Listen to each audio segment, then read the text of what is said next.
Municipal ఎన్నికల్లో మంచి ఫలితాలు సాధిస్తామన్నారు బీజేపీ ఎంపీ అరవింద్ రఘునందన్. ఏ పార్టీలో అయినా గ్రూప్లో భేదాభిప్రాయాలు సహజమని తెలిపారు. రాష్ట్రంలో బీఆర్ఎస్ లేదని కాంగ్రెస్ తోనే తమ పోటీ ఉంటుందన్నారు. గెలుపు కోసం అంతా కలిసి పనిచేస్తున్నామని తెలిపారు. ఇదే అంశంపై మరింత సమాచారం మా సీనియర్ కరెస్పాండెంట్ విద్యాసాగర్ అందిస్తారు. తెలంగాణలో మున్సిపల్ ఎన్నికల నగారా మోగింది. అయితే ప్రధాన పార్టీలన్నీ కూడా ఎన్నికలకు సై అంటే సై అంటున్నారు. దీనికి సంబంధించి అసలు బీజేపీ ఇప్పటివరకు ఎలాంటి గ్రౌండ్ ప్రిపేర్ చేసింది, ఏ విధంగా ఈ పోటీల్లో తాము నిలబడబోతున్నారన్న అంశాలు మనతో చెప్పేందుకు బీజేపీ ఎంపీ రఘునందన్ రావు ఉన్నారు. బీజేపీ ఈ మున్సిపల్ ఎన్నికలకు ఏ విధమైనటువంటి కసరత్తు చేసింది ఇప్పటివరకు, మీరంతా కూడా రెడీగా ఉన్నారా? ఇప్పటికే భారతీయ జనతా పార్టీ ప్రతి మున్సిపల్ వార్డు నుంచి పోటీ చేసేటువంటి అభ్యర్థుల పేర్లను సేకరించడం ప్రథమ దశ లోపల జరిగింది. అంటే ఆల్టర్నేటివ్గా భావిస్తున్నటువంటి బీజేపీకి అన్ని వార్డులలో పోటీకి అభ్యర్థులు ఉన్నారా? ఏ విధమైన గ్రౌండ్ ప్రిపరేషన్ మీరు చేస్తున్నారు? మీరు ఎందుకు లేరనుకుంటున్నారు? మేము ఇద్దరం కలిసి తిరిగినామంటే కథమవుతుంది మొత్తం అపోజిషన్. మున్సిపల్ ఎన్నికలు తిరగబోతున్నారా? తిరుగుతాం కూడా. ఎన్ని స్థానాలు గెలుస్తాయనుకుంటున్నారు? కాంగ్రెస్ కి బీఆర్ఎస్ కి ధీటైన జవాబు ఇస్తారు? మున్సిపల్ ఎన్నికలు లేదు, బీఆర్ఎస్ అయితే లేదు, ఆయన దగ్గర లేదు, నా దగ్గర లేదు. No BRS. మా దగ్గర కాంగ్రెస్ కంటే ఎక్కువ గెలుస్తుంది. ఏ పార్టీల గ్రూపులు ఉండేవి? గ్రూపులు లేకుంటే రాజకీయమే అన్నారు.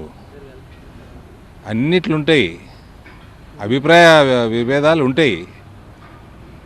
ఈ దేశం మొత్తం ఏలేది బీజేపీ, దగ్గర కాంగ్రెస్ లేదు. ఎక్కడుంది కాంగ్రెస్ దేశంలో? రఘుబాయ్ 16 మంది 17 మంది క్యాబినెట్ మంత్రులు, 17 గ్రూపులు ఉన్నాయి. ఏం చేసుకుంటారు చూస్తూనే ఉన్నాం మీడియాలో. ఈడనేమో 4 ఫ్యామిలీ మెంబర్స్, 4కి 4 గ్రూపులు ఉన్నాయి. బీజేపీ మున్సిపాలిటీ ఎన్నికల్లో ఏ అజెండాతో ముందుకెళ్ళబోతుంది? నరేంద్ర మోడీ అజెండా, నరేంద్ర మోదీ పాలన, కాషాయమయం, రామరాజ్యం, Viksit Bharat, entire programs of Modi government. Last చివరగా ఈ బీజేపీని ఆల్టర్నేట్గా చూపెట్టి అసెంబ్లీ ఎన్నికల గెలుపుకు దిశగా ఈ మున్సిపాలిటీ ఎన్నికలను సెమీఫైనల్స్గా భావిస్తారా?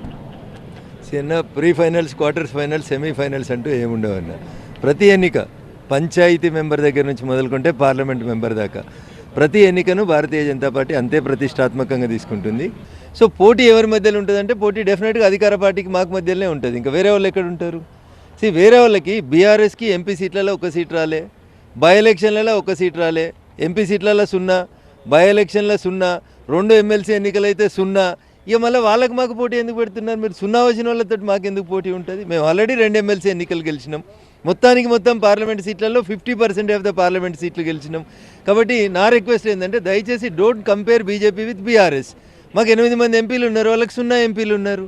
మేము 2 ఎమ్మెల్సీలు గెలిచినాం, వాళ్ళు 0 ఎమ్మెల్సీలు గెలిచిరు. వాళ్ళు ఉప ఎన్నికలలో 0, వాళ్ళ పార్టీకి వెళ్ళి 10 మంది ఎమ్మెల్యేలు వెళ్ళిపోయారు.